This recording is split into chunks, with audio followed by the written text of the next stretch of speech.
Bismillahirrahmanirrahim. Alhamdulillahilladzi an'amana bi ni'matil imani wal islam wa nusalli wa nusallimu ala khairil anam sayyidina Muhammadin wa ala alihi wa sahbihi ajmain, amma ba'du. Sayyidah Aisyah radhiyallahu anha adalah istri ketiga Nabi Muhammad sallallahu alaihi wasallam.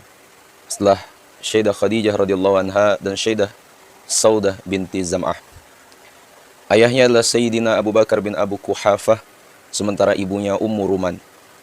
Ia dikenal sebagai orang yang cerdas, berwawasan luas, penuh cinta, dan banyak meriwayatkan hadis Nabi.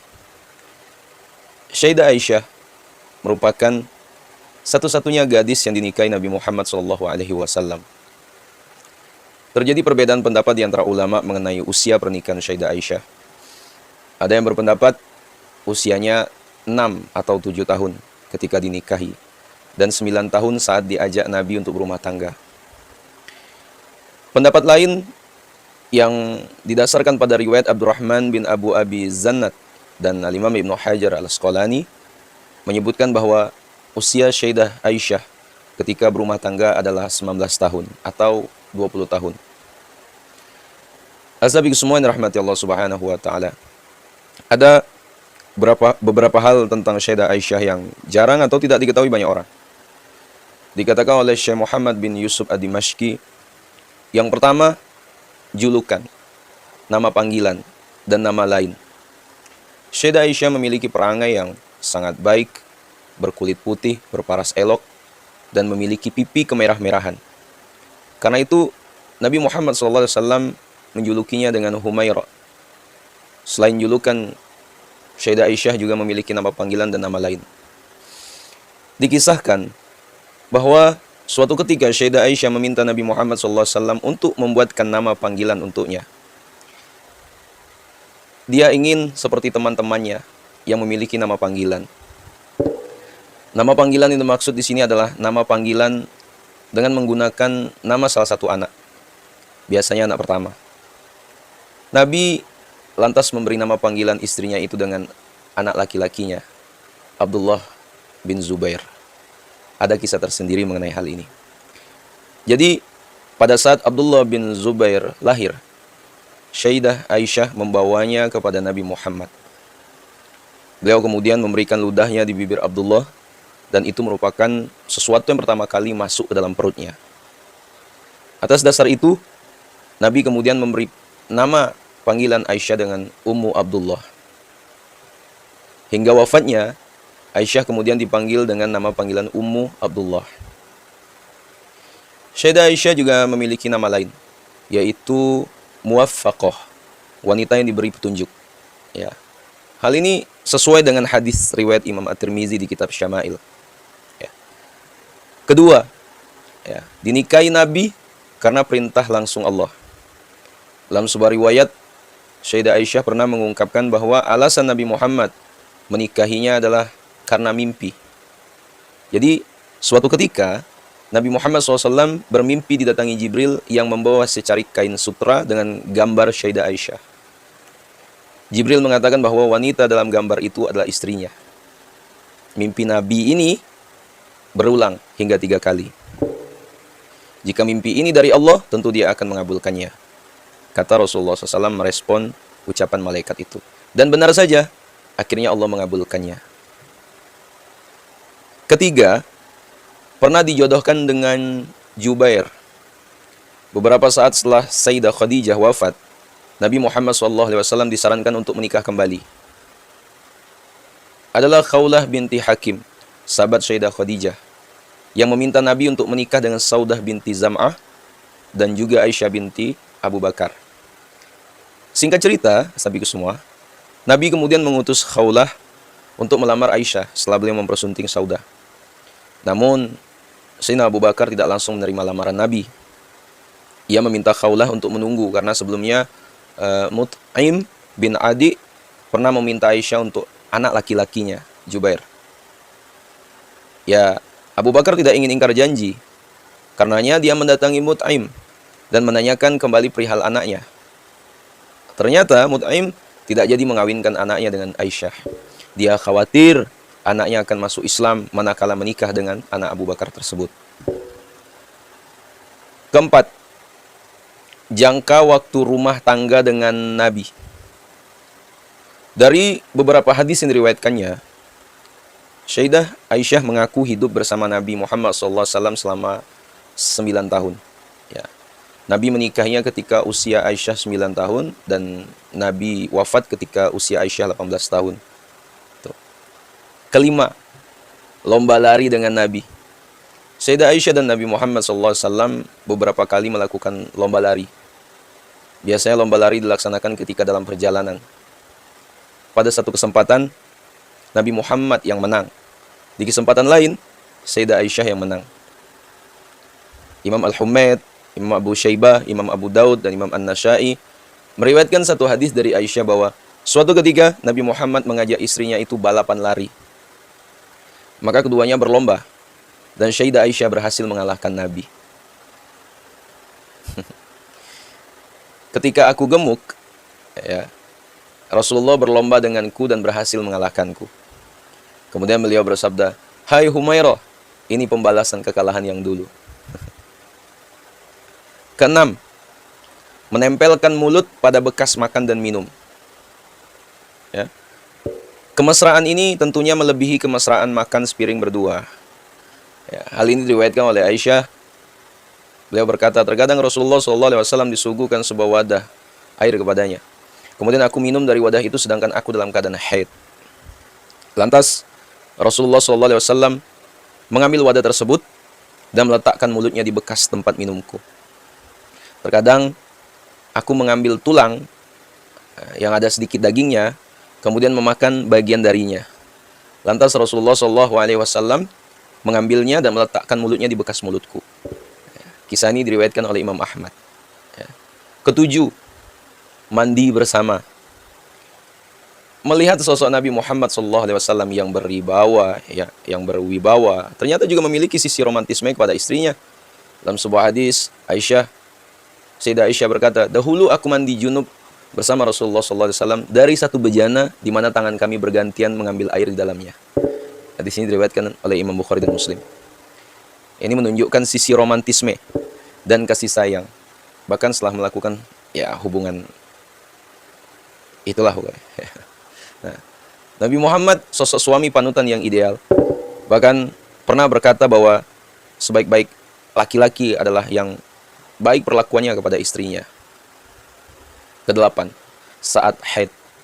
Seorang perempuan bisa berada dalam mood swing.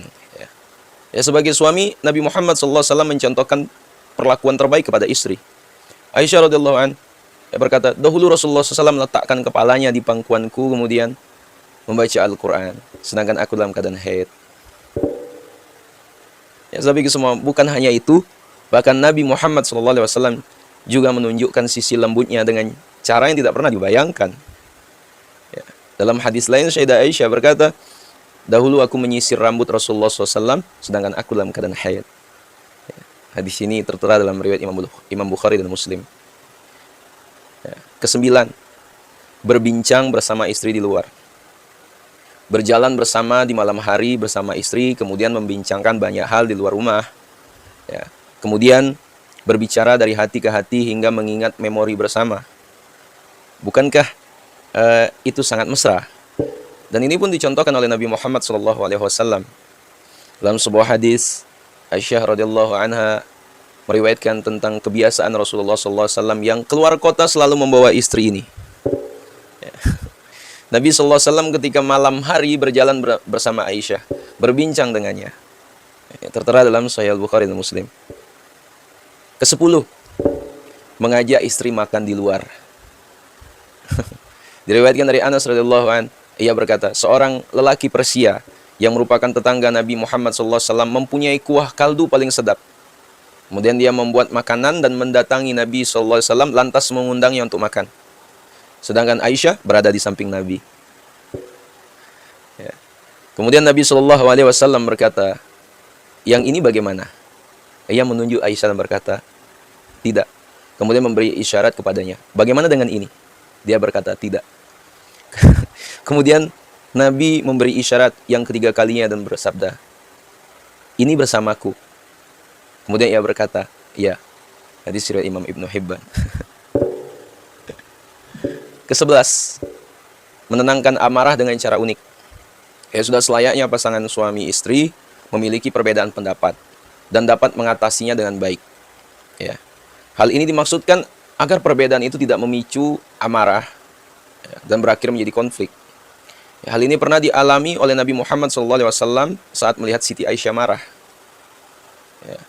Ibnu Sunni dalam Amalul Yaum wal Lailah itu meriwayatkan hadis dari Sayyidah Aisyah radhiyallahu anha, ketika Aisyah marah, maka Nabi SAW itu mencubit hidungnya dan berkata, wahai Uwaisi, ya, Uwais, panggilan kecil Aisyah, katakanlah, ya Allah, Tuhan Muhammad, ampunlah dosaku, hilangkanlah kemarahan di hatiku, dan selamatkanlah aku dari fitnah yang menyesatkan. Ke-12 asabiku semua. Inna kaidakunna azim. Sesungguhnya tipu daya godaan kalian, wahai para wanita, begitu besar. Dalam Quran surah Yusuf ayat 28. Inna kaidasyaitani kana dha'ifa. Sesungguhnya tipu daya godaan syaitan itu lemah. Dalam Quran surah An-Nisa ayat 76. Azabi semua, dikisahkan Ummu Salamah yang memiliki keahlian memasak, namun Siti Aisyah yang masih sangat belia, dirinya sedang semangat-semangatnya belajar masak. Ketika itu, Sayyidah Aisyah berusia 14 tahun. Sayyidah Aisyah menyiapkan beberapa roti dan kuah. Ketika sedang memasak, ada yang mengetuk pintu rumah Rasulullah, yaitu hamba sahaya yang membawa lauk kuah. Siapa di luar? Tanya Siti Aisyah. Saya hamba sahaya Ummu Salamah. Jawabnya Ummu Salamah mengantarkan lauk untuk Rasulullah SAW. Ketika Rasulullah SAW berada di rumah Siti Aisyah. Azabi semua, Rasulullah SAW yang mengetahui hal tersebut mendatangi hamba saya tersebut. Alangkah kebingungannya, Rasulullah dihadapkan dengan dua makanan. Ya, satu makanan buatan Siti Aisyah yang baru mulai belajar masak, dan makanan kesukaan Rasulullah SAW, ya, dari Ummu Salamah yang ahli memasak. Masalahnya, makanan tersebut diantarkan ke rumah Siti Aisyah. Lantas Siti Aisyah terkejut dan tanpa ragu di hadapan Rasulullah, Siti Aisyah mengatakan, kamu bawa pulang atau saya pecahkan piring itu. Ungkap Siti Aisyah. Hamba sahaya Ummu Salamah tersebut pun kebingungan. Jika mangkuk tersebut ia bawa pulang, dirinya akan dimarahi oleh Ummu Salamah. Jika tidak ia bawa pulang, maka Siti Aisyah akan murka. Dirinya galau. Rasulullah memilih untuk diam dan hanya menunggu reaksi Siti Aisyah. Dan ternyata betul. Siti Aisyah mengambil mangkuk dari hamba sahaya tersebut, ya, dan melemparkan makanan tersebut di hadapan Rasulullah SAW. Maka hamba saya tersebut ketakutan dan ia pun pulang. Kemudian dengan tegas Siti Aisyah berkata, tidak ada lauk di sini maupun di sana. Seolah menunjuk tempat Ummu Salamah. Ungkap Siti Aisyah. Ya, kemudian Sayyidah Siti Aisyah pun pergi. Tidak bergeming dari tempat tersebut. Sambil tertawa Rasulullah mengambil makanan yang sudah berhamburan sembari berkata, ibu kalian sedang cemburu, jangan mendekat. Ungkap Rasulullah SAW. Ya, memang muslihat wanita itu lebih tinggi daripada tipu daya syaitan, ya. Maka ya kita harus berhati-hatilah kepada wanita. Karena itu orang yang paling sabar dengan istrinya ya akan mendapat ganjaran pahala yang besar di sisi Allah. Azabi semua, ke-12. Ya. Rasulullah SAW menjalani kehidupan rumah tangga ya sebagaimana layaknya pasangan suami istri pada umumnya, yang penuh warna. Dengan Sayyidah Aisyah, Rasulullah SAW melewati sisi keceriaan rumah tangga. Ya, tetapi ada kalanya pasangan ini mengalami perselisihan dan ketidaksesuaian pemahaman. Ya. Tak kala suatu hari mengalami percekcokan rumah tangga, Rasulullah SAW dan Siti Aisyah bersepakat menghadirkan ayahnya, yakni Abu Bakar, sebagai hakim yang adil untuk memutuskan masalah keduanya. Kepada mertuanya Rasulullah SAW ingin menuntut pembelaan dan kesaksian. Pasangan ini kemudian menghadirkan Sayyidina Abu Bakar. Di hadapan hakim tersebut, Rasulullah SAW mempersilahkan istrinya untuk menerangkan lebih dulu kepada ayahnya. Ternyata siapa yang harus menerangkan duduk perkara saja yang menjadi masalah tersendiri bagi pasangan yang sedang cekcok. Kamu yang berbicara atau aku yang berbicara? Tanya Rasulullah kepada Aisyah. Kamu dong yang berbicara. Jangan kamu bicara kecuali yang benar. Jawab Siti Aisyah yang sedang marah. Sahabat Abu Bakar yang mendengarkan jawaban putrinya langsung naik pitam. Siapa yang tidak marah? Rasulullah digituin. Sahabat mulia itu memandang jawaban Siti Aisyah sebagai sebuah kelancangan ucapan atas diri seorang Rasul.